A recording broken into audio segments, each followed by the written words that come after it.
Hey, let's talk about astral projection for a second. If this is the first time you're finding me, hey, my name is Sandra. I'm a psychic medium, and I am very interested in the topic of astral projection. And I'm feeling like called to start digging a little bit more into it. I'm a person who dreams very vividly every single night, and I go places every single night. Now, I would like to do that more intentionally. If you've ever experienced astral projection, whether that's through your sleep or whether like you've done it through like an intentional meditation, I would love to like hear from your experiences. Either DM me or like set it in the comments. I would really love to. So one of the places that I've gone to is this seemingly Earth-like place, but it has what either appeared to be giant moons all around that you could see, like giant, or they were other planets that you could just see really closely. And I was able to fly in said dream, but I was with a team. I remember going as part of the team to this like central location inside of a building, and we were in matching outfits, suits, outfits, and they were like yellowish. All of a sudden, my feet are getting so cold talking about this. I literally feel a breeze. Anyway, we're sitting there, we're going through like a debrief or something like that, and then we go off and we do this like flying. And by flying, I mean like my body is flying, and so are they. And I'm following it, what feels like either a tour guide or an instructor or something like that through the air, and we're like looking at like I'm like looking around and seeing these giant moons or planets or something, and basically all of a sudden I'm like, oh, I gotta keep up, like don't get too distracted, like keep going. Oops. Another place that I have talked about here recently is I went to the mall, one of the mall worlds, and that was interesting. I had never gone before, and it was just in the last probably month or so, and it was very crowded, it was very busy, and I felt like I was just like in a loop, and I kept just like going around and seeing these kiosks, and it was like things just on the kiosks, and it was, I don't know if it was like a test of like, are they like, it seemed like these things were like free for everyone. I didn't take anything that I can remember. Maybe I took a Tiffany's, but there were people there that I knew and people that I didn't. And I remember specifically I was there after hours for some reason, and there were people that I did not know who were by the entrances. And I didn't feel like I could leave. I felt like there was like this watchful eye, and then someone came over, and it was a young guy. He was really good looking, and then he basically like took me to the side and made it. I don't know what that was about, but while we were making out, I all of a sudden, like, we were kind of like by these stairs and like more of a secluded spot, but you could still see all of like the main mall like center or part of it. And then all of a sudden, the wall by us, I saw out of the corner of my eye, was like moving, and it was like this back.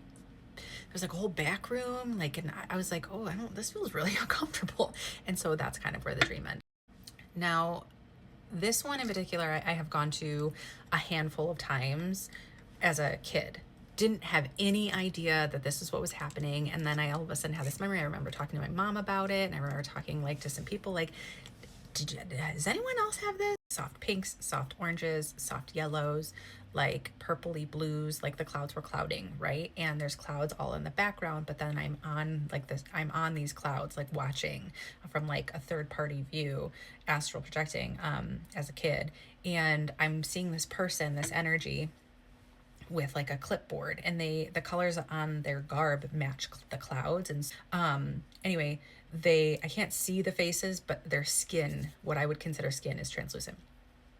Anyway, someone with a clipboard and a pen, and they're like looking at these pods in front of them, like 5 pods in a row, and a person next to this energy, an energy next to this energy with the clipboard and pen, are making a collaborative decision on like which pod energy is next to go, like to go somewhere or to send off somewhere. Sorry. And and then they're like, okay, yeah, that one. And what I realize is that's my energy pod. They just picked me. I just realized I'm using remote viewing and astral projecting interchangeably, so please keep that in mind. This last example is a little bit uncomfortable. No, it's a lot uncomfortable, and so I'm going to leave a trigger warning for this part. So if you're not interested in that part of the remote viewing astral projection experience, please, I scroll now. No one's judging you. Okay. A couple months ago, was like, yes, I want to, astral projecting is like totally it. Like that's my next thing. So did I give consent? Yes, because I was like, I want to go, show me. Well, one of the places I went was a very wealthy home. I don't know where it was, but it was a remote viewing of SA. And it was of two men. And I'll just put the word here. I'm not going to say it. And it was the remote viewing of that. And I woke up very, very distraught, like didn't want to go to work. And I did tell a friend, and I like put it in my notes because I was like, this feels very significant. And then unfortunately, the PDF file stuff really started being released. And I know now in hindsight that I was remote viewing an experience that happened. And all that to say, like, there are pros and cons to this. Do I still want to do astral projecting and remote viewing? Yes, absolutely. I definitely want to do Alaska, Antarctica. I want to hit up some remote viewing of the crucifixion if I can get in there. I'd like to do some remote viewing for the pyramids in Egypt, and also some astral projection to some outer space areas. So, all right.